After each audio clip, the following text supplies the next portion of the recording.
அல்லேலூயா, அல்லேலூயா. கர்த்தர் நல்லவர். வாசிக்கலாம் 2 வசனங்கள். ஒன்று சங்கீதம் 85:6. 1 சங்கீதம் 85:6. உமது ஜனங்கள் உம்மில் மகிழ்ந்திருக்கும்படி நீர் எங்களை திரும்ப உயிர்ப்பிக்க மாட்டீரோ. அப்படியே 88:10 வாசிங்க. மரித்தவர்களுக்கு அதிசயங்களை செய்வீரோ. செத்துப்போன வீரர் எழுந்து உம்மை துதிப்பார்களோ. அல்லேலூயா. 2 வார்த்தையிலையுமே ஒன்றே ஒன்று சொல்லப்படுகிறது. நான் உயிர் அடைவேனா? எனக்கு உயிர் உண்டாகுமா? நான் மறுபடியும் பிழைப்பேனா? நான் மறுபடியும் வாழ தகுதி உள்ளவனை என்னை மாத்துவீங்களா? இந்த உலகம் நான் வாழ தகுதி அற்றவென்றனை தூக்கி போட்டுருச்சு. இந்த உலகம் வாழ தகுதி அற்றவென்று தூக்கி எரிஞ்சிருச்சு. பெதஸ்தா குளத்துல தூக்கி எரிஞ்சிருச்சு.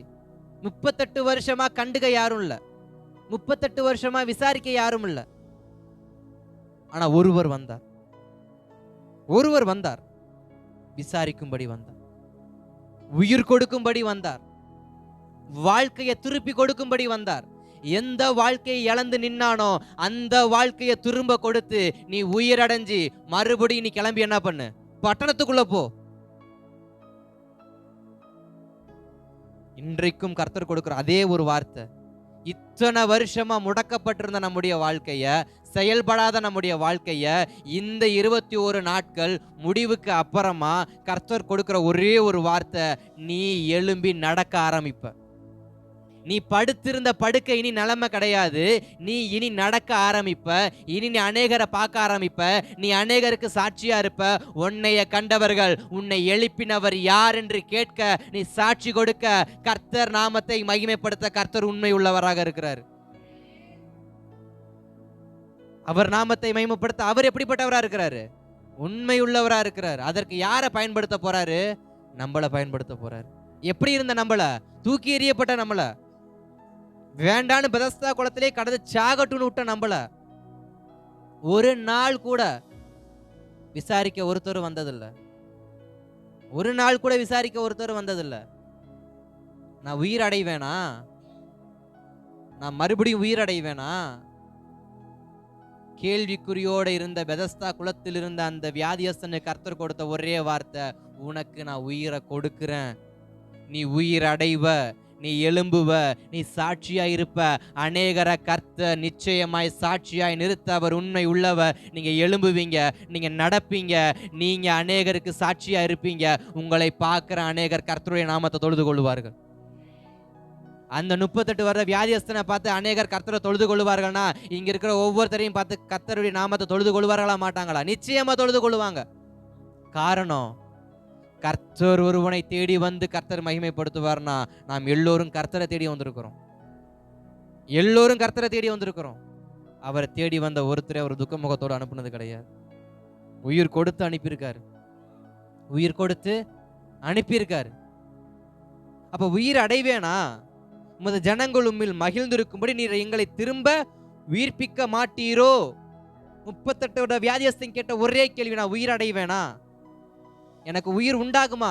எனக்கு சுகம் உண்டாகுமா? என் பிள்ளைய, என் மகனை, என்னுடையதான மனைவிய, என் நண்பனை, என் உறவை நான் பார்ப்பேனா? எனக்கு அதுக்கான சான்ஸ் இருக்கா? அநேகர் சொன்னது வாய்ப்பு இல்ல. கர்த்தர் சொன்னது வாய்ப்பு இருக்கு. மனுஷன் உனக்கு வாய்ப்பு இல்லைன்னு நிராகரித்தாலும் கர்த்தர் சொல்ற ஒரே வார்த்தை, நான் இன்னொரு வாய்ப்பு உனக்கு என்ன பண்றேன்? நீ பயன்படுத்த ஆயத்தமா? அநேகர் சொல்லியிருப்பாங்க, குளம் வந்து கலக்கப்படுது, வா நடந்து போய் என்ன பண்ண, குளத்துல போய் விழுகலாம். ஆனா தூக்கி விட யாரும் இல்லை. ஆனா கர்த்தர் இப்போ ஒரு வார்த்தையை, நான் தூக்கி விட நான் இருக்கேன், எழும்பி வர நீரடியா. அநேகர் சொன்னாங்க, குளம் கலங்குது, எழும்பி வானாங்க. ஆனா எழுப்பிவிட யாரும் இல்லை. நீ எந்திரிக்கிற மாதிரி தெரியல. ஆனா இப்போ ஒரு வார்த்தை, குளம் கலங்குதோ இல்லையோ, உன்னை எழுப்ப நான் ரெடியா இருக்கேன், நீ என் கூட வருவனா சொல்லு, நீ இப்பவே என்ன பண்ண என் கூட கிளம்பி. அப்ப அநேகரை கர்த்தர் இன்றைக்கு எழுப்ப ஒரு உண்மை உள்ளவரா இருக்கிறாரு. நாம் எழும்ப ஆயத்தமா இருந்தா. உயிரடையணும்னு ஆசை இருக்கு, ஆனா எழும்பி வர முடியல.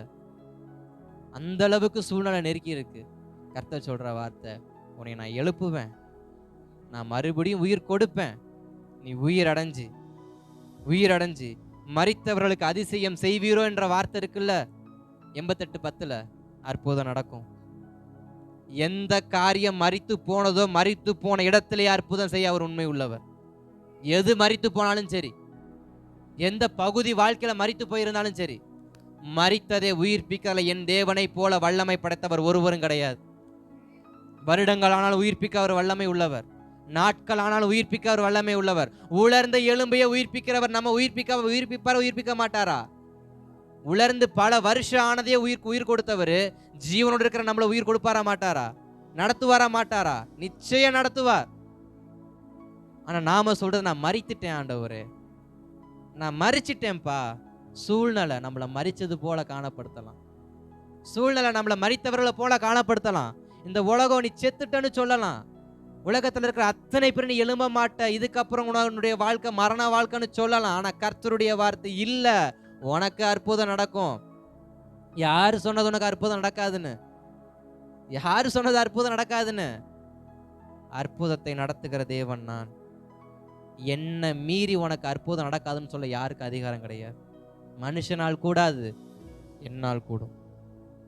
அவனால் கூடாததை அவன் இல்லைன்னு தான் சொல்லுவான். ஆனா நான் இல்லைன்னு சொல்ல மாட்டேன், என்னால் எல்லாமே கூடும். மரித்ததுக்கு உயிரடைய வைக்க கர்த்தரால் கூடும், திரும்பவும் உயிர்ப்பிக்க கர்த்தரால் கூடும்.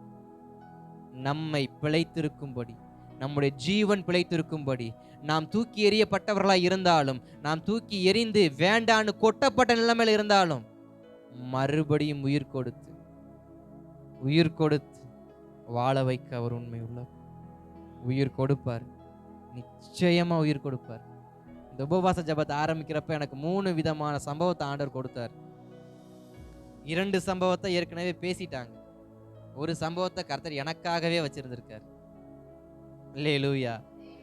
ஒரு சம்பவம் என்னன்னா, கழுகை குறித்த ஒரு சம்பவத்தை கர்த்தர் கொடுத்தார். முதல் வார்த்தை எனக்கு இந்த மறுரூபத்தை குறித்து ஆரம்பிக்கிறப்ப முதல் வார்த்தை கழுகை குறித்து கர்த்தர் பேசினாரு. கழுகு எப்படி சட்டையை விரித்து மறுபடியும் பறக்குதோ, அது போல ஒரு மறுரூப வாழ்க்கையை கொடுத்து நான் மறுபடியும் உயர் எழுப்புவேன் அப்படின்னாரு. அந்த வார்த்தை கனகராஜ் ஃபர்ஸ்ட் பேசிட்டு போயிட்டார். பேசினாரா? கவனிச்சிங்களா? 2வது வார்த்தை வண்ணத்து பூச்சியை குறித்து சொன்னார். அது புழுவா இருந்து, அது பூச்சியா மாறி, அது ஒரு இடத்துல அமர்ந்திருந்து தனக்கு உண்டான சகல தடைகளையும் உடைத்து வண்ணத்து பூச்சியா வெளியே வந்து மறுரூபம் அடையினாரு. அதை ஊட்டி பாஸ்டர் பேசிட்டு போயிட்டார். பேசினாரா? எனக்காக வச்ச தலைப்பு கோழி முட்டை மட்டும்தான். எனக்காக மீதி வச்சது முட்டை மட்டும்தான். என்னமோ தெரியல, முட்டைக்கு எனக்கு நல்ல ஒரு க்ளோசிங் என்ன பண்ணுது இருக்கு.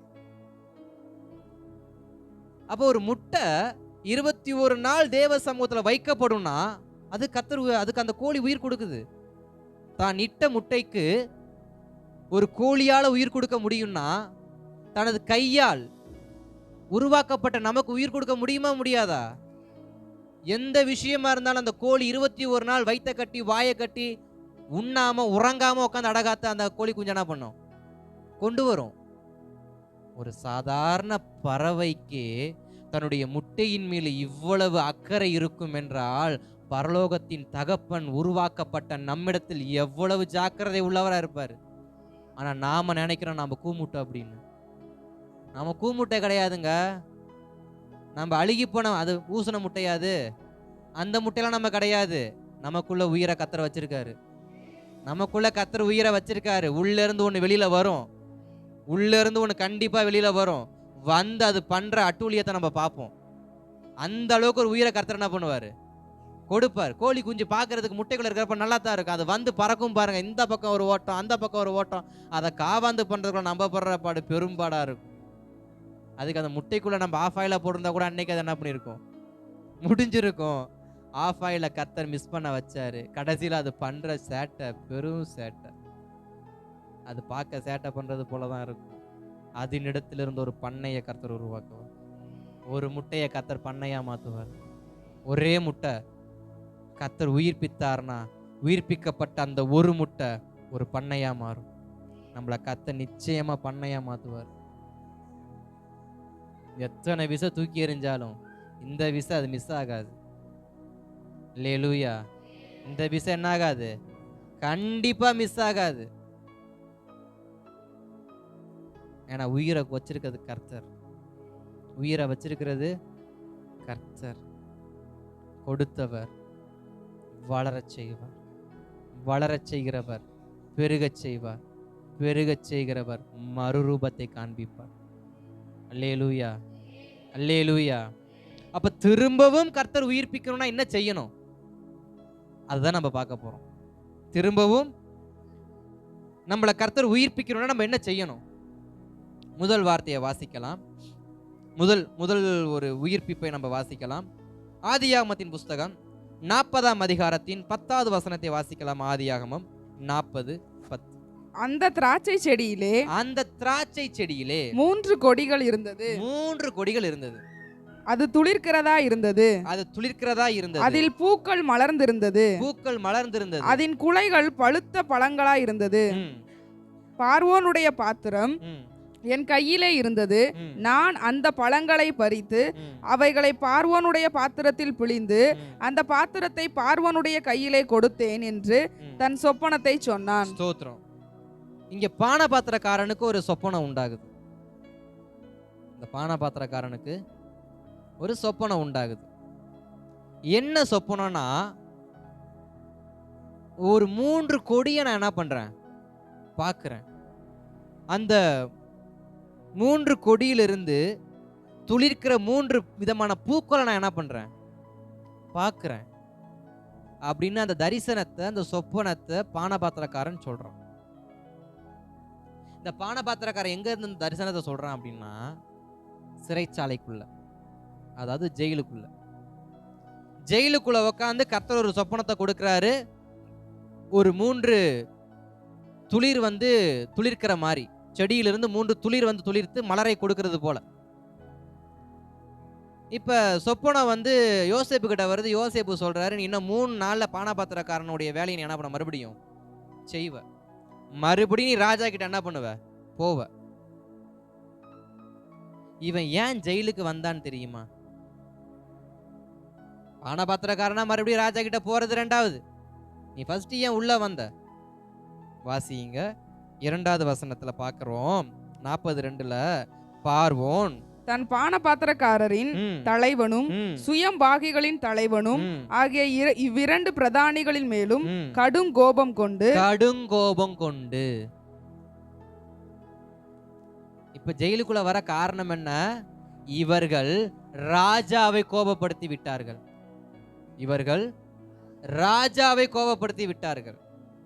கோபப்பட்ட ராஜா கொண்டு ஜெயில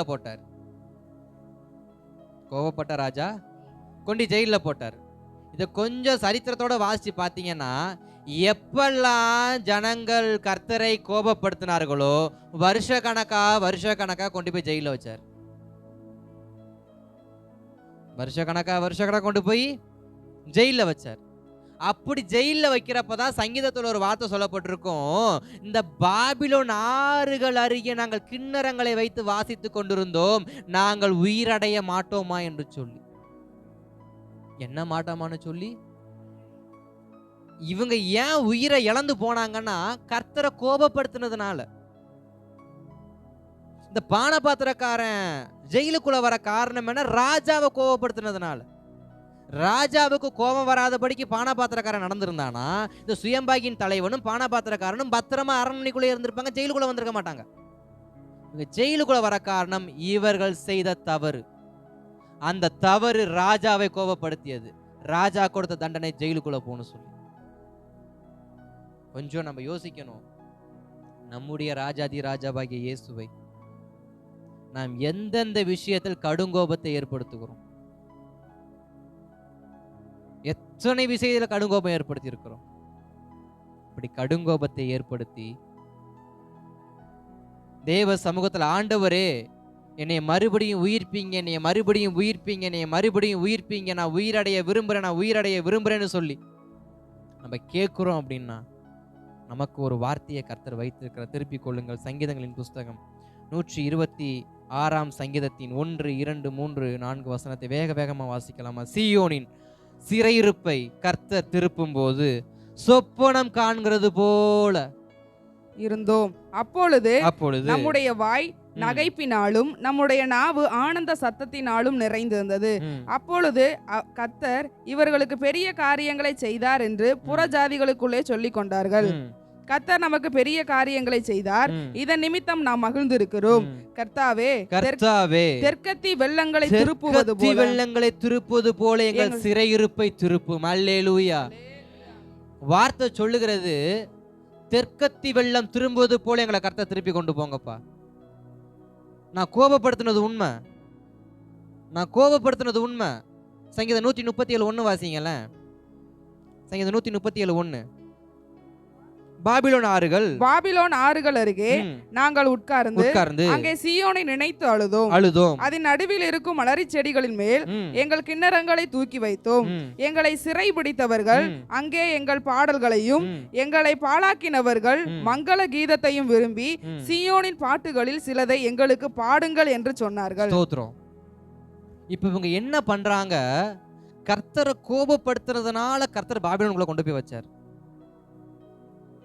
வச்ச இடத்துல இவர்கள் தங்களை ஒப்பு கொடுக்க ஆரம்பிச்சாங்க. வச்ச இடத்துல ஒப்பு கொடுக்க ஆரம்பிச்சாங்க. எதுக்கு ஒப்பு கொடுத்தாங்க? ஆண்டவரே, இனி நாங்கள் உம்மை கோபப்படுத்த மாட்டோம்ப்பா, இனி நான் பாவம் செய்ய மாட்டேன் ஆண்டவரே, என் பாவம் உமக்கு கோபத்தை ஏற்படுத்த நான் பாவம் செய்ய மாட்டேன்ப்பா, என் பிடிவாதம் உமக்கு கோபத்தை ஏற்படுத்த நான் பிடிவாதம் பிடிக்க மாட்டேன்ப்பா, என்னுடையதான சுய காரியங்கள் உம்மை கோபப்படுத்தணும்னா நான் சுய காரியத்தை நோக்கி செய்ய மாட்டேன்ப்பா, என்னுடைய உலக ஆசை உம்மை கோபப்படுத்தணும் நான் உலக ஆசைக்கு நேராக போக மாட்டேன்ப்பா, உலக நண்பர்களால நீங்க என் மேல கோபப்பட்ட நான் உலக நண்பரை தேடி போக மாட்டேன்ப்பா. இப்படிப்பட்டதான மனக்கசந்த ஒப்பு கொடுத்தலை பாபிலோன் ஆறுகள் அருகே யாரு கொடுத்தாங்க? இஸ்ரவேல் ஜனங்கள் கொடுத்தாங்க. இத பார்த்த கர்த்தர் சங்கீதம் 126 தெற்கத்தி வெள்ளத்தை திருப்புவது போல். வெள்ளத்தை திருப்ப முடியுமா? வெள்ளத்துக்கு அணை கட்ட முடியுமா? ஆனா கர்த்தர் நினைச்சா முடியாததையும் முடிக்க அவர் உண்மை உள்ளவர். திருப்ப முடியாதுதான், வணங்கா கழுத்து தான், திருப்ப கர்த்தர் உண்மை உள்ளவர். அவர் ஸ்டைல திருப்பினார்னா அப்புறம் திரும்பவே முடியாது. அல்லேலூயா. வெள்ளத்தை திருப்புறது சாதாரண விஷயம் இல்லை. ஆனா வெள்ளத்தை திருப்பி விட்டா அது ஓடுற வேகம் இருக்கு பாருங்க, அந்த வேகத்துக்கு கர்த்தர் தமது ஜனத்தை பாபிலோனிலிருந்து திருப்பி என்ன பண்ணாரு? கொண்டு வர ஆரம்பிச்சார். இன்றைக்கு அதே வார்த்தை தான். நான் மனம் கசர ஒப்பு கொடுப்போனா, நாம் மனம் கசந்து தேவ சமூகத்துல ஒப்பு கொடுப்போனா, இன்றைக்கும் நாம் இருக்கிறதான இப்படிப்பட்ட கொடுமையின் இடத்திலிருந்து நம்மை திருப்பி கொண்டு வர கர்த்தர் உண்மை உள்ளவர். நாட்கள் கொஞ்சம் தான், 3 நாள் கர்த்தருக்கு போதும். கடும் கோபத்து நிமித்தம் சிறைச்சாலைக்குள்ள போனது உண்மைதான், கடும் கோபத்து நிமித்தம் பாபிலோனுக்குள்ள போனது உண்மைதான், கடும் கோபத்து நிமித்தம் அசிரியாக்குள்ள போனது உண்மைதான், கடும் கோபத்து நிமித்தம் நியாயாதிபதிகள் புஸ்தகத்துல அநேகருடையதான ஜாதிகளுக்கு கீழே அடிமையா இருந்தது உண்மைதான். ஆனா எப்ப மனம் கசந்தாங்களோ, எப்பெல்லாம் மனம் கசருவாங்களோ அப்பெல்லாம் கர்த்தருடைய ஆவியானவர் இறங்குவார். எப்ப மனம் கசப்பு ஏற்படுதோ அப்பெல்லாம் ஆவியானவர் எழும்புவார், இறங்குவார். இறங்குனார்னா தமது ஜனத்தை திருப்பி கொண்டு போய்கிட்டே இருப்பார். இன்றைக்கு கர்த்தர் நம்மளை துளிர்க்க வைக்கிற முதல் துளிர் எதுனா கர்த்தருடைய கோபத்தில் இருந்து. அநேகருக்கு கர்த்தருடைய கோபம் இருக்கு, இல்லைன்னா சொல்ல முடியாது. அவர் எந்த அளவுக்கு அன்பான தேவனோ அந்த அளவுக்கு எரிச்சல் உள்ள தேவன். எந்த அளவுக்கு அவர் அன்பான தேவனோ அதை விட எரிச்சல் உள்ள தேவன். அதனாலதான் சங்கீதம் 2 நம்ம காலில் வாசிச்சோம், கொஞ்ச காலத்தில் அவருடைய கோபம் பற்றி எரியும், எரியிறப்ப மாற்றுறவங்க சாம்பலாயிருவாங்க, முன்பாக தப்பிக்கொள்றவங்க பரலோக ராஜ்யத்துக்குள்ள போவாங்க. அல்லேலூயா, அல்லேலூயா. எத்தனை பேத்துக்கு புரியுது? அல்லேலூயா, அல்லேலூயா. ஒரே காரியம், கடுங்கோபத்துக்கு தப்பிக்கணும்னா கர்த்தருடைய சமூகத்தில் போய் மனம் கசரணும். சங்கீதக்காரன் தாவீது ஒரு தவறு செய்வார். 1 சாமுவேல் புஸ்தகத்துல கடைசி அதிகாரத்தில் 2 சாமுவேல் கடைசி அதிகாரத்தை திருப்பிக்கிட்டீங்கன்னா அங்க லெக்கம் பார்க்க ஆரம்பிப்பாரு. தன் இடத்துல இருக்கிற ஜனங்கள் எத்தனை பேர் என்று லெக்கம் பார்க்க ஆரம்பிப்பாரு.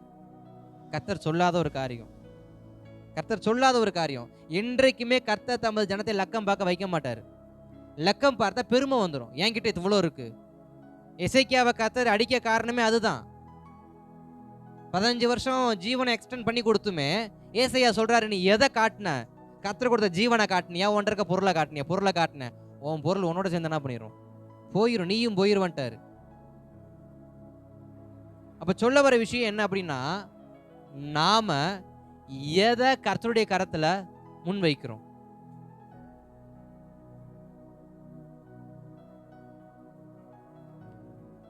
எதை நம்ம முன் வைக்கிறோம்? நம் சுயத்தையா? நம் பெருமையவா? எனக்கு கொடுக்கப்பட்ட ஆடம்பரத்தையா?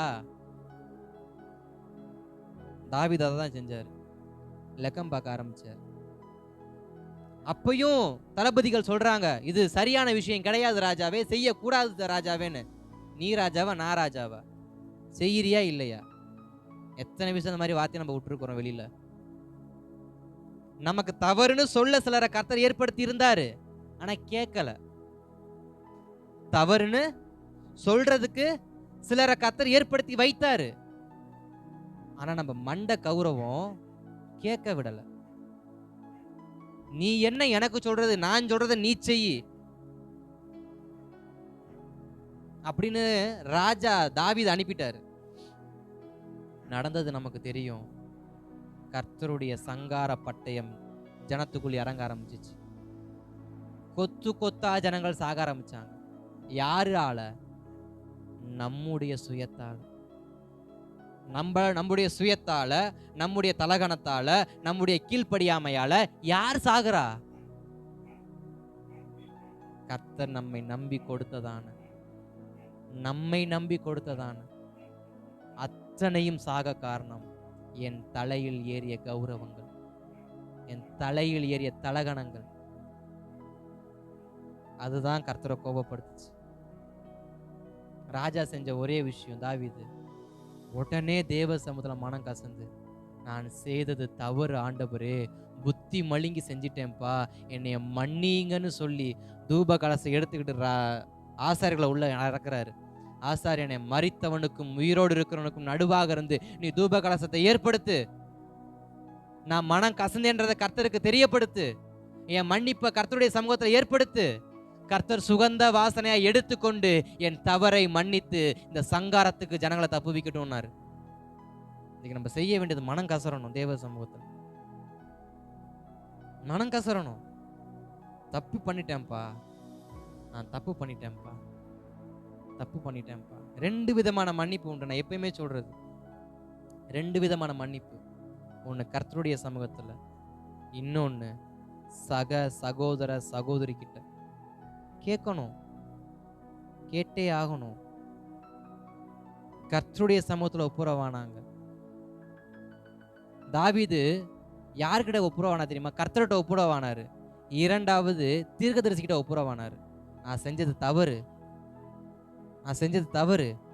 ஆசாரியங்கிட்ட ஒப்புரவாகிறார், நான் செஞ்சது தவறு.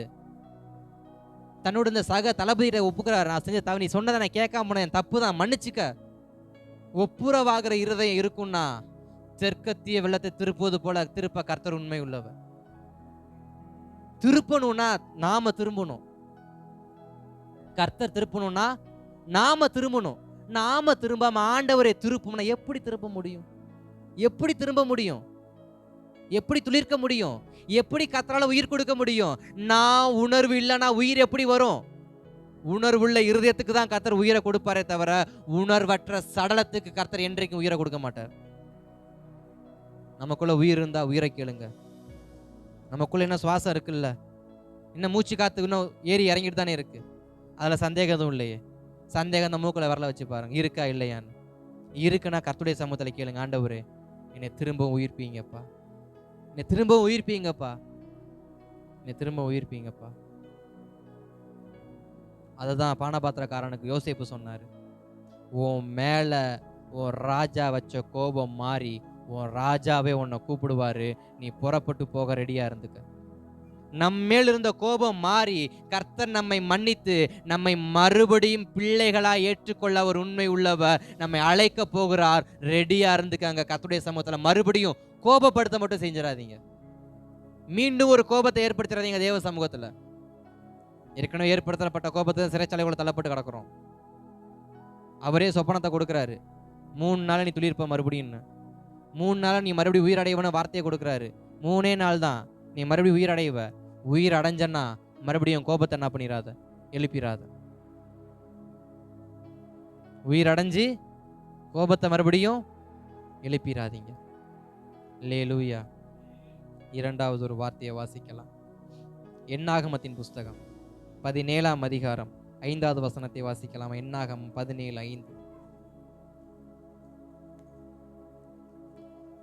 அப்பொழுது நான் தெரிந்து கொள்ளுகிறவனுடைய கோல் துளிர்க்கும். இப்படி இஸ்ரவேல் புத்திரர் உங்களுக்கு விரோதமாய் முறுமுறுக்கிற அவர்கள் முறுமுறுப்பை என்னை விட்டு ஒழிய பண்ணுவேன் என்றார். ஸ்தோத்திரம். இங்க மோசேக்கு விரோதமா ஒரு கூட்டம் எழும்புது. மோசேக்கு விரோதமா ஒரு கூட்டம். வாசிங்க 2-3 வசனத்தை, 2-3-4. நீ இஸ்ரவேல் புத்திரரோடே பேசி அவர்கள் பிதாக்களின் வம்சங்களாகிய ஒவ்வொரு வம்சத்தினுடைய பிரபுவினிடத்தில் ஒவ்வொரு கோலாக 12 கோலை வாங்கி அவனவன் கோலில் அவனவன் பெயரை எழுதுவாயாக. லேவியினுடைய கோலின் மேல் ஆரோனின் பெயரை எழுத கடவாய். அவர்களுடைய பிதாக்களின் ஒவ்வொரு வம்ச தலைவனுக்காகவும் ஒவ்வொரு கோல் இருக்க வேண்டும். அவைகளை ஆசரிப்பு கூடாரத்திலே நான் உங்களை சந்திக்கும் ஸ்தானமாகிய சாட்சி பெட்டிக்கு முன்னே வைக்க கடவாய். போதும் போதும். இங்க 12 கோத்திரத்துக்குள்ளேயும் ஒரு சண்டை. என்ன சண்டைன்னா, யார் பெரியவன், யார் பெரியவன், யாருக்கு பொறுப்புகள், யாருக்கு பொறுப்புகள். அப்ப மோசேக்கும் ஆரோனுக்கும் விரோதமாக கலகம் பண்ண ஜனங்கள் சொல்றாங்க, உம்மைக்கிட்ட தான் கர்த்தர் பேசுவாரோ, நீங்க தான் பலிபீடத்துக்கு போவீங்களோ, நீங்க தான் கூடாரத்துக்குள்ள போவீங்களோ, ஏன் எங்களுக்கெல்லாம் உரிமை கிடையாதான்னு சொல்லி முறையிட ஆரம்பிக்கிறாங்க. இங்க நம்ம பார்க்குற ஒரு விஷயம் என்னன்னா, உன்னுடைய உரிமையை மீண்டும் உயிர்ப்பித்து உன் கரத்திலே கர்த்தர் கொடுப்பார். உனக்கென்று கொடுக்கப்பட்ட உரிமையை உயிர்ப்பித்து உன் கரத்தில் கொடுத்து மீண்டும் உன்னை அந்த ஸ்தானத்திலே கர்த்தர் உட்கார வைப்பார். அப்ப ஆரோனுக்கு விரோதமா அநேகர் எழுப்பி நிக்கிறாங்க. கர்த்தர் பார்த்தாரு, ஒரே வார்த்தையில முடிச்சிட்டாரு. 12 பேரையும் கூப்பிடு, 12 கோத்திரத்தானையும் கூப்பிடு, 12 கோத்திரத்தானையும் 12 கோலை கொண்டு வர சொல்லு. 12 கோளின் நுனியில சீவி அந்த கோத்திரத்துடைய பேர் என்ன பண்ணு எழுதி என் சாட்சியின் பெட்டிக்கு முன்பாக கொண்டு வா அப்படின்னார். சாட்சியின் பெட்டிக்கு முன்னாடி கொண்டு வா அப்படின்னார். கொண்டு வந்ததுக்கு அப்புறமா ஒரு இரவு, கொண்டு வந்ததுக்கு அப்புறமா ஒரு இரவு கர்த்தருடைய சாட்சி பெட்டிக்கு முன்பாக அந்த 12 கோலும் வைக்கப்பட்டது. ஒரு இரவு, ஒரு இரவு, ஒரு இரவுக்கு கர்த்தர் துளிர்க்க செய்வார்னா 21 நாட்கள், 21 நாட்கள் தேவ சமூகத்தில் பகலும் இரவும் வெயிலும் பாராமல் தேவ சமூகத்தில் அமர்ந்தீங்கல்ல, ஜெபித்தீங்கல்ல, அழுதீங்கல்ல, என்னுடைய ஸ்தானத்தை எனக்கு கொடுங்கன்னு அழுதீங்கல்ல, என் உரிமை எனக்கு கொடுங்கன்னு அழுதீங்கல்ல, என்கிட்ட இருந்து பறிக்கப்பட்டதை எனக்கு திரும்ப கொடுங்கன்னு அழுதீங்கல்ல, உங்களுக்கு உயிர்ப்பித்து கர்த்தர் நிச்சயமா திரும்ப கொடுப்பார். உங்க கரத்துல நிச்சயமா உயிர்ப்பித்து கர்த்தர் கொடுப்பார். எதுக்காகலாம் அழுதீங்களோ, எதுக்காகலாம் 21 நாள் அழுதீங்களோ, எனக்கு வேணும் ஆண்டவரே, என் ஸ்தானத்தை புடுங்கிறதுக்கு அநேகர் எழுப்பி நிற்கிறாங்கப்பா, என் உரிமையை புடுங்க அநேகர் இருக்கிறாங்கப்பா, என் உரிமை எனக்கு வேணும், இது நீங்க கொடுத்தது, இது நான் ஏற்படுத்தினது இல்லை. அதான் விஷயம், இது நான் ஏற்படுத்தினதில்ல, மோசேக்கும் ஆரோனுக்கும் கர்த்தரே ஏற்படுத்தினது. அது இன்றைக்கு கர்த்தர் உங்களுக்கு ஏற்படுத்தி கொடுத்தது அநேகர் வந்து நீங்க அது நிமித்தம் சந்தோஷப்படுறீங்கன்னு புடுங்க வரலாம். கர்த்தர் ஏற்படுத்தி கொடுத்ததை நீ எப்படி வச்சு வாழன்னு புடுங்க அநேகர் வரலாம். ஆனா எவர் கரத்திலையும் ஒப்பு கொடுக்காமல் எவரையும் பிடுங்க விடாமல் பாதுகாக்கிற கர்த்தர் ஒருவர் இருக்கிறார். தோட்டக்காரர் ஒருத்தர் இருக்கிறாரு. தோட்டக்காரர் நட்டு வைத்ததை அந்நியர் ஒருவன் வந்து பிடுங்குவதை கர்த்தர் அனுமதிக்க மாட்டார். அப்ப மோசேக்கும் ஆரோனுக்காக கர்த்தர் வைராக்கியமா நின்றார். காரணம், தன்னால் தெரிந்து கொள்ளப்பட்டவன். இன்னைக்கு நாமெல்லாம் கர்த்தரால் தெரிந்து கொள்ளப்பட்டவங்க. தெரிந்து கொள்ளப்பட்ட நமக்காக கர்த்தர் வைராக்கியம் காண்பிப்பாரா மாட்டாரா? வித்தியாசத்தை காண்பிப்பாரா மாட்டாரா? 12 கோலை ஒற்றை கோல் துளிர்க்குது. அந்த ஒற்றை கோல் ஆரோனுடைய கோல். அந்த ஆரோன் கர்த்தரால் தெரிந்து கொள்ளப்பட்டவன். இன்றைக்கு ஒரு வார்த்தை, கர்த்தரால் தெரிந்து கொள்ளப்பட்ட நமக்கு ஒரு துளிர்வை கர்த்தர் கொடுப்பார். அது சாட்சியாய் மாறும். அநேகர் போட்டியா வந்தாலும் அநேகருடைய போட்டியை கர்த்தர் உடைத்து கர்த்தர் யாரை தெரிந்து கொண்டாரோ அவனையே சாட்சியா கர்த்தர் நிறுத்துவார். அவன் ஸ்தானத்தில் எவனையும் கர்த்தர் கொண்டு வர மாட்டார். யாரையும் கொண்டு வர விட மாட்டார். சொல்லலாம், நீதான் பெரிய ஆளா, உனக்குத்தான் தெரியுமா, என்னைய விட்டு பாரு. விட்டு பார்த்தாதான் தெரியும். விட்டு ஒரு முறை ஒரு கண்டக்டரை பார்த்து, பஸ் நடத்துறவரை பார்த்து ஒருத்தவங்க கேட்டிருக்கிறாங்க, யோ உனக்கு என்னையா சீட்டை கிழிச்சு கொடுத்துரு, காசை வாங்கி பையில போட்டு போயிட்டு உட்காந்துக்கிறீரு, ஹாயா நீயும் டிரைவரை உட்காந்து பேசிக்கிட்டு இருக்கிறீரு அப்படின்னு சொல்லி நடத்துறவரை பார்த்து ஒருத்தன் சொன்னானா. இன்னொருத்தன் டிரைவரை பார்த்து சொன்னானா, உமாக்கு என்னையா 3 பெடலை மிதிச்சுக்கிட்டே ஓட்டிக்கிட்டு இருக்கிறீரு, உமக்கு என்ன ஒரு வண்டியை கையில் கொடுத்துருக்க, நீ இப்போ வேண்டுகிட்டு இருக்கிறீரு திருப்பி திருப்பி திருப்பின்னு. டிரைவர் பார்த்தாராம், கண்டக்டரும் பார்த்தாராம். சொன்னாராம் கண்டக்டர், இது ரெகுலராக அந்த பஸ்ஸில் ட்ராவல் பண்ணக்கூடியதான ஒரு பயணி. அப்போ கண்டக்டர் சொன்னாராம், சரி நீ என்ன பண்ணுற, நாளைக்கு என் பையன் மாட்டிக்கிட்டு நீ ஏறுற ஸ்டாப்லேருந்து நீ இறங்குற ஸ்டாப் வரைக்கும் என் வேலையை நீ பாரு அப்படின்னாராம். நீ ஏறுற ஸ்டாப்லேருந்து நீ இறங்குற ஸ்டாப் வரைக்கும் என் வேலையை நீ பாரு அப்படின்னு சொல்லி பைய கழட்டி கொடுத்துட்டாராம். 2 ஸ்டாப் கூட தாண்டலை, வேகமாக ஓடி வந்து நீயே வச்சுக்கப்பா, நீயே கிழிச்சு கொடுத்துக்கப்பான்னாராம். கண்டக்டர் கேட்டாராம், சொல்கிறது ஈஸி தான் சாமி, சொல்கிறது ஈஸி தான், கிழிக்கிறது ஈஸின்னு நீ சொல்லலாம், கிழிச்சு பார்த்தாதான் தெரியும் கஷ்டம் என்னன்னு. கிழிக்கிறது ஈஸி தான், கிழிச்சு பார்த்தாதான் தெரியும். அதுபோல நம்மளை பார்த்து அநேகர் சொல்லலாம், நீ தான் செய்வியா, என்னால முடியாதா? அமைதியா இருங்க, கர்த்தர் துளிர்க்க வச்சு காட்டுவார். துளிர்க்க வச்சு கர்த்தர் காட்டுவார். கிழிக்க வச்சு இல்ல, துளிர்க்க வச்சியே காட்டுவார். அதுல தெரியும். அந்த வசனத்தை நீங்க தொடர்ந்து வாசிங்களேன். துளிர்க்க மட்டுமா வச்சாரு, திரும்ப வாசிங்க பின்னாடி. மறுநாள் 8 வசனம். மறுநாள் மோசே சாட்சியின் கூடாரத்துக்குள் பிரவேசித்த போது இதோ லேவியின் குடும்பத்தாருக்கு இருந்த ஆரோனின் கோல் துளிர்த்திருந்தது. அது துளிர்விட்டு பூ பூத்து வாதுமை பழங்களை கொடுத்தது. இது சாத்தியமே கிடையாது. துளிர்க்கிறது சாத்தியம்.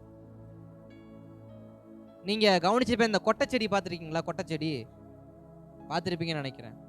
அதை நீங்க நட்டு வைக்கலாம் வேண்டாம், வெட்டி வச்சா மறுபடியும் துளிர்க்கும். அது எத்தனை பேருக்கு தெரியும்? அது வெட்டி வச்சா அது மறுபடியும் துளிர்க்கும். அதை தண்ணி ஊற்ற வேண்டாம், நட்டுலாம் வைக்க வேணாம், மறுபடியும் துளிர்க்கும். கர்த்தருடைய வார்த்தை, நீ செஞ்சானா கொட்டை செடியை போல நீ என்ன பண்ணுவ, இது தானா முளைச்சிச்சுன்னு சொல்லிட்டு நீ என்னுடைய தாசனை என்ன பண்ணுவ, ஏளனம் பண்ணுவ. அதனாலதான் அதுக்கு நான் பூவை பூக்க வைக்கிறேன். பூவை பூக்க வச்சு நான் வாதுமை பழத்தையே அதில் என்ன பண்றேன், வர வைக்கிறேன். சாதாரண அற்புதம் இல்லை, ஸ்பெஷலான ஒரு காரியத்தை கர்த்தர் நமக்காக செய்வார். இலை துளிர்க்கிறது எல்லாருக்கும் துளிர்க்கும், ஆனா பூவும் பழமும் நமக்காக மட்டும்தான் கர்த்தர் கொடுப்பார். பூவையும் பழத்தையும் நமக்காகத்தான் கர்த்தர் கொடுப்பார். அதனாலதான் ஆரோனை பார்த்து அதுக்கப்புறம் ஒருத்தர் என்ன பண்ணல, தலை தூக்கல. மீரியாம் வந்தாலும் மீரியாமுக்கு கர்த்தர் நெத்தியில ஒரு பொட்டை வச்சு அமுச்சு விட்டார், போயிட்டு வாமா அப்படின்னு. புரிஞ்சுக்க வேண்டிய விஷயம், தேவனால் தெரிந்து கொள்ளப்பட்ட தேவ ஜனத்துக்கு விரோதமாய் யார் எழும்பினாலும், மறுபடியும் சொல்றேன், தேவனால் தெரிந்து கொள்ளப்பட்ட தேவ ஜனத்துக்கு விரோதமாய் யார் எழும்பினாலும் அந்த தேவ ஜனம் தேவ சமூகத்தில் மாத்திரம் இருக்கும் என்றால், தேவ சமூகத்தில் இருக்கிற தேவ ஜனத்துக்காக கர்த்தர் எதையும் செய்வார், எந்த எல்லைக்கும் கர்த்தர் போவார். ஆனால் ஒரு விஷயம், தெரிந்து கொள்ளப்பட்ட ஜனம் தேவ சமூகத்துக்கு வரணும், சாட்சி பெட்டியின் முன்பாக வரணும். சாட்சி பெட்டிக்கு முன்பாக வந்து, கர்த்தாவே நான் உம்மால் தெரிந்து கொள்ளப்பட்டவன், என்னை இவர்கள் நிந்திக்கிறார்கள்னு சொல்லி 12 கோலும் சாட்சி பெட்டிக்கு முன்பாக போனது போல நாம் கர்த்தருடைய சமூகத்துக்குள் போவோம் என்றால் ஒற்றை இரவுல துளிர்க்க வைக்க கர்த்தர் உண்மை உள்ளவர். பூவை கொடுக்கவும் பழத்தை கொடுக்கவும் நம்மை பெரியவர்களாய் மாற்றவும் கர்த்தர் உண்மை உள்ளவர். ஒற்றை இரவுக்கு அந்த அற்புதம்னா 21 நாளைக்கு எத்தனை அற்புதம், 21 நாளைக்கு எத்தனை அற்புதம். ஸ்தோத்திரம். நிச்சயமா நான் பார்ப்பேன் 21 நாளும் தேவ சமூகத்துல உண்மையா இருந்தவங்க வாழ்க்கையில இலையும் வரும், பூவும் வரும், பழமும் வரும். அதை என் கண்களே காணும்.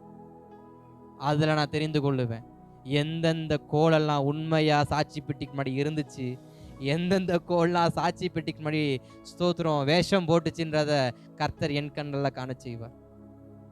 ஆனா நான் விசுவாசிக்கிறேன், எல்லாரையும் துளிர்க்க வைப்பார், எல்லாரையும் பூக்க வைப்பார், எல்லாரையும் பழம் கொடுக்க வைப்பார். ஏன்னா எல்லாருமே கர்த்தருடைய சமூகத்தில் உண்மையாக தான் இருந்தோம். அல்லேலூயா.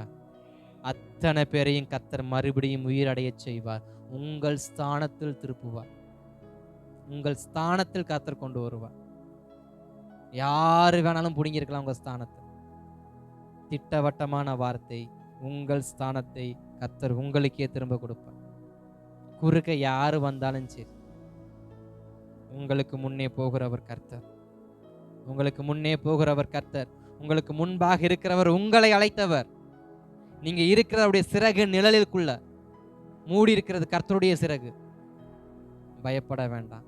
எப்படி மாறுன்னு பயப்படாதீங்க. ஏன்னா வந்திருக்கிற இடம் தேவ சமூகம், வந்திருக்கிற இடம் தேவ சமூகம். நிச்சயமா சாட்சியை கர்த்தர் விளங்க வைப்பார். அல்லேலூயா, அல்லேலூயா. மூன்றாவது ஒரு வார்த்தையை வாசிக்கலாம். யோபுவின் புஸ்தகம் 14ஆம் அதிகாரம் 7, 8, 9 வசனத்தை வாசிக்கலாம். யோபுவின் புஸ்தகம் 14ஆம் அதிகாரம் 7, 8, 9. ஒரு மரத்தை குறித்தாவது, ஒரு மரத்தை குறித்தாவது நம்பிக்கை உண்டு, நம்பிக்கை உண்டு. அது வெட்டி போடப்பட்டாலும், அது வெட்டி போடப்பட்டாலும் திரும்ப தழைக்கும். அதன் இளங்கிளைகள் துளிர்க்கும், துளிர்க்கும். அதன் வேர் தரையிலே பழையதாகி, அதன் அடிக்கட்டை மண்ணிலே செத்தாலும், தண்ணீரின் வாசனையினால் அது துளிர்த்து இளம் மரம் போல கிளைவிடும். ஸ்தோத்திரம். இங்க மூன்றாவது ஒரு வார்த்தை என்னன்னா, செத்தே போயிருந்தாலும்,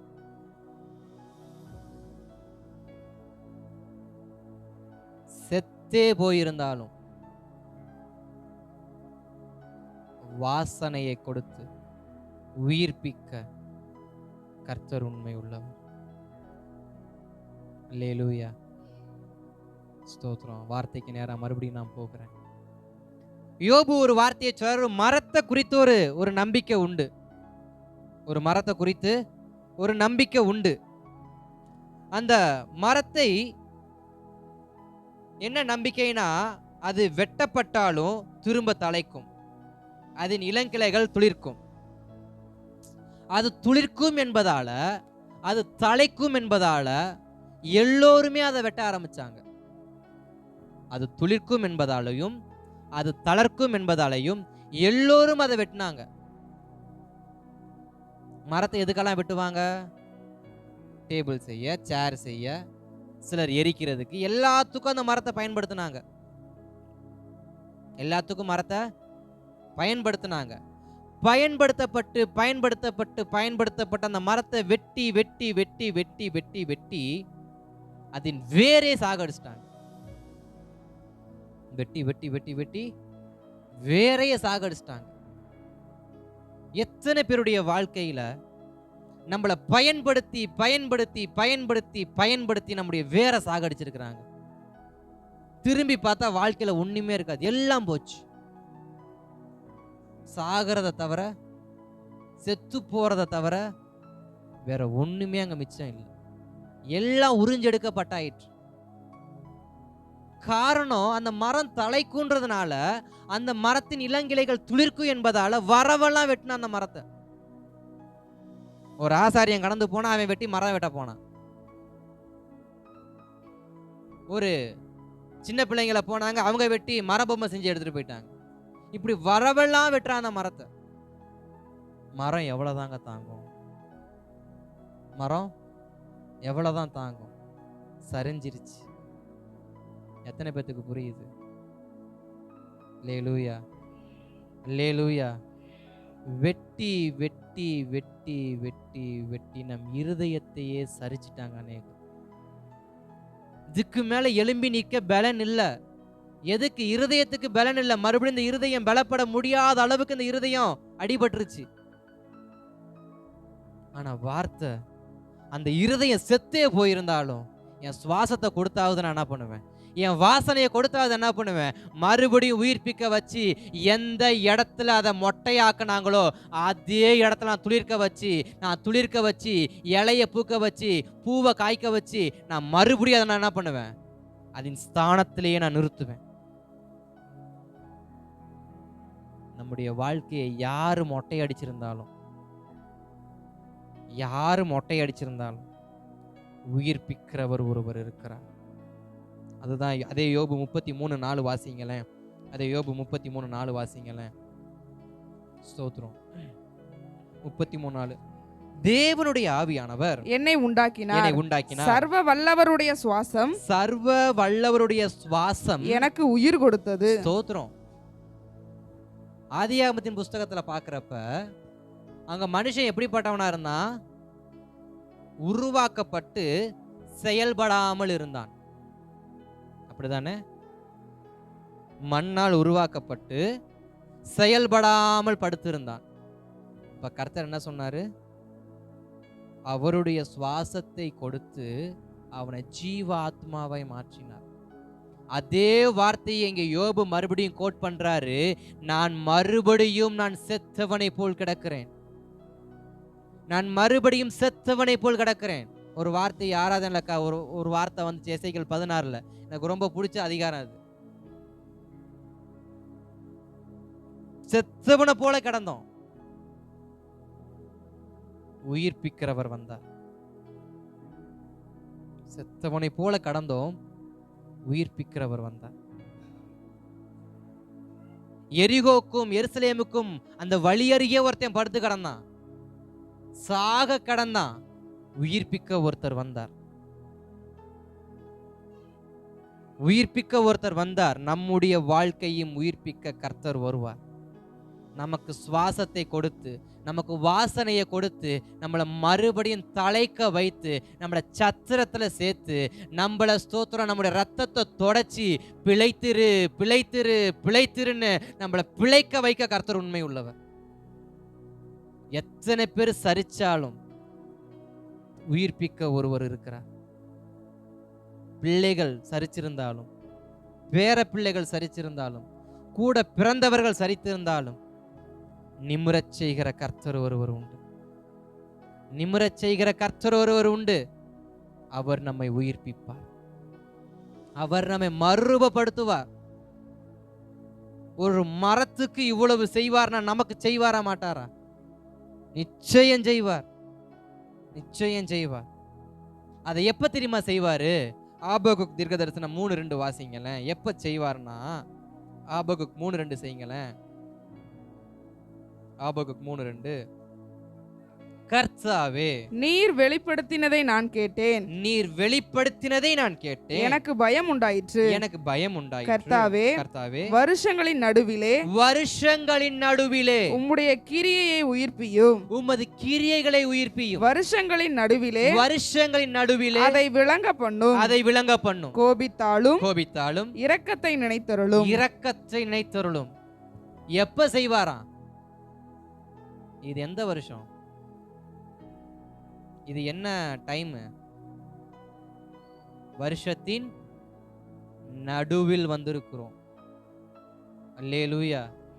வருஷத்தின் நடுவில் வந்திருக்கிறோம். 12க்கு அங்கிட்டு திரும்பினா 6, இங்கிட்டு திரும்பினா நடுவில் என்ன பண்ணிருக்காரு? வந்து விட்டுருக்காரு. இந்த 5, 6ங்கிறது நடுவில் இருக்கிற மாசம். 5, 6, 7 வேதம் சொல்லுது, உயிர்ப்பிப்பீர் வருஷத்தின் நடுவில். அப்ப கர்த்தர் நம்மளை மறுபடியும் உயிர்ப்பிப்பார். எப்பன்னா இதே வருஷத்தின் நடுவில் கர்த்தர் நம்மை உயிர்ப்பிப்பார். இந்த வருஷத்தின் நடுவிலே கர்த்தர் நம்மளை உயிர்ப்பித்து நம்மளை நடக்க வைத்து நம்மளை சாட்சியாக மாற்றி நமக்குள் இலைகளை கொடுத்து நமக்குள் பூவை கொடுத்து நமக்குள் பழத்தை கொடுத்து எந்த இடத்தில் சரிக்கப்பட்டோமோ அதே இடத்தில் நிறுத்த கர்த்தர் உண்மை உள்ளவர். அல்லேலூயா. அப்ப ஸ்தோத்திரம். கர்த்தர் எப்படி நம்மளை உயிர்ப்பிக்க விரும்புகிறார்? நாம் எப்படி திரும்பணுமா? தேவ சமூகத்துக்கு நேராக மனம் கசரணும். முதலாவது, எந்த இருதயம் மனம் கசருதோ அந்த இருதயத்தை கர்த்தர் மறுபடியும் துளிர்க்க வைப்பார். இரண்டாவது, எந்த இருதயம் தேவ சமூகத்துக்கு நேராக திரும்புதோ அந்த இருதயத்தை கர்த்தர் உயிர்ப்பிப்பார். இலை மாத்திரமல்ல, பூவும் உண்டு, பழமும் உண்டு. மூன்றாவது, எந்த இருதயம் வாசனைக்கு நேராய் திரும்புதோ, கர்த்தருடைய சுவாசத்துக்கு நேராக, அந்த தண்ணீருக்கு நேராக, ஜீவ தண்ணீருக்கு நேராக எந்த இருதயம் திரும்புதோ அதை அவர் உயிர்ப்பிப்பார். அல்லேலூயா, அல்லேலூயா, ஸ்தோத்திரம். மத்தேயு, மார்க்கு, லூக்கால ஒரே வார்த்தையை சொல்லப்பட்டிருக்கும், குறிச்சு வச்சுக்கோங்க. மத்தேயு 24:32, ஏதாவது ஒன்றை மட்டும் வாசிங்க. மத்தேயு 24:32, மார்க் 13:28, லூக்கா 21:30. மத்தேயு 24:32, மார்க் 13:28, லூக்கா 21:30. ஏதாவது ஒரு வசனத்தை மாத்திரம் வாசிங்க. அத்தி மரத்தினால் ஒரு உவமையை கற்றுக்கொள்ளுங்கள். ஒரு உவமையை கற்றுக்கொள்ளுங்கள். அதிலே இளங்கிளை தோன்றி துளிர் விடும் பொழுது வசந்த காலம் சமீபமாயிற்று என்று அறிவீர்கள். வசந்த காலம். கர்த்தர் நமக்கு ஒரு காலத்தை வச்சிருக்கிறார். ஆமென். கர்த்தர் நமக்கு ஒரு காலத்தை, நம்முடைய துளிர்க்கும் என்றால் நாம் தேவ சமூகத்தில் மனம் கசந்து, நாம் தேவ சமூகத்தில் ஒப்பு கொடுத்து, நான் தேவ சுவாசத்தை பெற்றுக்கொண்டு நான் துளிர்ப்பேன் என்றால் அன்றைக்கு கர்த்தர் என் வாழ்க்கையில் வசந்த காலத்தை ஆரம்பிப்பார். அல்லேலூயா. நீங்க கேட்டிருப்பீங்க நிறைய நேரம் ஜெபத்துல, என் வாழ்க்கை என்னைக்கு மாறும் ஆண்டவரே, என் வாழ்க்கை என்னைக்கு சந்தோஷமா மாற ஆண்டவரே, என் வாழ்க்கை எப்ப ஆண்டவரே பூத்து குலுங்கி அப்படியே நிற்கும் ஆண்டவரேன்னு கேட்டீங்கல்ல. உங்களுக்கு தான் வார்த்தை, நீங்க துளிர்க்கப்பட்டால் வசந்த காலத்தை காண்பீர்கள். துளிர்க்கணும்னா தேவ சமூகத்துல மனம் கசரணும், துளிர்க்கணும்னா தேவ சமூகத்துல ஒப்பு கொடுக்கணும், துளிர்க்கணும்னா தேவ வாசனைக்கு நேரா போகணும். அப்படி துளிர்க்கப்பட்டா வசந்த காலத்தை கர்த்தர் கொடுப்பார். அல்லேலூயா. நிச்சயம் ஒரு வசந்த காலம் நமக்கு உண்டு. அந்த அத்திமரம் துளிர்த்துச்சுன்னா வசந்த காலம் வந்தாயிற்று. நீங்க துளிர்த்திட்டாலே போதும், நீங்க துளிர்த்திட்டா போதும், உங்களுக்கான காலத்தை கர்த்தர் கொடுத்து உங்கள் காலத்தை வசந்த காலமாய் மாற்றுவார். அல்லேலூயா, அல்லேலூயா. கடைசியா ஒரு வார்த்தையை வாசித்துட்டு நம்ம ஜெபித்து முடிக்கலாம். ஆதியாகமத்தின் புஸ்தகம் 2ஆம் அதிகாரத்தின் 5வது வசனத்தை வாசிக்கலாம். ஆதியாகமம் 2:5. நிலத்தினுடைய சகலவித செடிகளும் பூமியின் மேல் இன்னும் உண்டாகவில்லை. நிலத்தினுடைய சகலவித பூண்டுகளும் இன்னும் முளைக்கவில்லை. ஏனெனில் தேவனாகிய கர்த்தர் பூமியின் மேல் இன்னும் மழையை பெய்ய பண்ணவில்லை. நிலத்தை பண்படுத்த மனுஷனும் இருந்ததில்லை. உங்க வேதத்துல ஒரு வார்த்தை சொல்லப்பட்டிருக்கு. என்ன வார்த்தைனா, அது முளைக்காம இருக்கிற என்ன விஷயமா, அதன் மேல மழை இன்னும் விழுகல. எனக்கு ஒரு வார்த்தை அழகா பிடிக்கும். நான் உங்கள் தேசத்தில் ஏற்ற காலத்தில் முன்மாரியையும் பின்மாரியையும் பெய்ய பண்ணுவேன். இது கர்த்தருடைய வாக்கு தத்தம். நான் உங்கள் தேசத்தில் ஏற்ற காலத்தில் முன்மாரியையும் பின்மாரியையும் கொடுப்பேன் என்று. அநேகருடைய வாழ்க்கையில பின்மாரியின் அபிஷேகம் என்ன இல்லை, பின்மாரியின் மழை என்ன இல்ல. இந்த பின்மாரியின் மழை இல்லாததுனால, இந்த பின்மாரியின் அபிஷேகம் இல்லாததுனால நம்மிடத்தில் முளைக்க வேண்டியவைகள் முளைக்காமலே இருக்கிறது. இன்னும் கர்த்தர் விதையை வச்சிருக்கிறாரு. நல்ல நிலத்தில் விதைக்கப்பட்ட ஓமை நமக்கு தெரியும்ல. விதையானது விதைக்கப்பட்டிருக்கு, நல்ல நிலத்தில் தான் விதைக்கப்பட்டது. ஆனா அது போற போக்குல வழி அருகே போயிருச்சு, அது போற போக்குல முட்கள் மத்தியில போயிருச்சு, அது போற போக்குல கல்லுகள் மத்தியில போயிருச்சு. கொஞ்சம் தான் நல்ல நிலத்துக்கு என்ன பண்ணுச்சு. அது போல நம்ம இருதயம் விதைக்கப்படும் பொழுது நல்ல நிலமா தான் இருந்துச்சு. ஆனா அது போன பாதை இருக்கு பாத்தீங்களா, வழி அருகே போய் பறவை தூக்கிட்டு போயிருச்சு. முள்ளுகள் அருகே போய் வளரும் பொழுது முள்ளுகள் நெருக்கி போட்டுருச்சு. பாறைகள் அருகே போகிறப்ப வேர் பற்றிருக்க முடியாம அது பட்டு போயிருச்சு. ஆனா விதையானது இன்னும் உள்ள இருக்கு. விதைக்கப்பட்ட விதை இன்னும் உள்ள இருக்கு. முளைக்கணும்னா பின்மாரின் மழைக்காக ஜெபியுங்க. பின்மாரின் மழைக்காக ஜெபியுங்க. கர்த்தரே சொல்றாரு, நான் இன்னும் அதை முளைக்கல. காரணம், நான் மழையை பெய்ய பண்ண. இன்னும் அனைவருடைய வாழ்க்கையில சில வசந்த காலத்தை கர்த்தர் வச்சிருக்காரு. ஆனா மழை எப்ப நீங்க மழைக்காக ஜெபிக்கிறீங்களோ, எப்ப நீங்க இரைச்சல் சத்தத்தை கேட்க வேண்டும் என்று கர்மேல் பர்வதத்தில் எலியாவை போல 7 முறை விழுந்து ஜெபிக்கிறீங்களோ, நீங்க மழையை பெற்றுக்கொண்டீங்கன்னா வசந்த காலம் ஆரம்பிச்சிடும். முளைக்க வேண்டியது முளைக்க ஆரம்பிச்சிடும். ஏன் இன்னும் முளைக்கல? ஜெபிக்கல. ஏன் முளைக்கல? ஜெபிக்கல.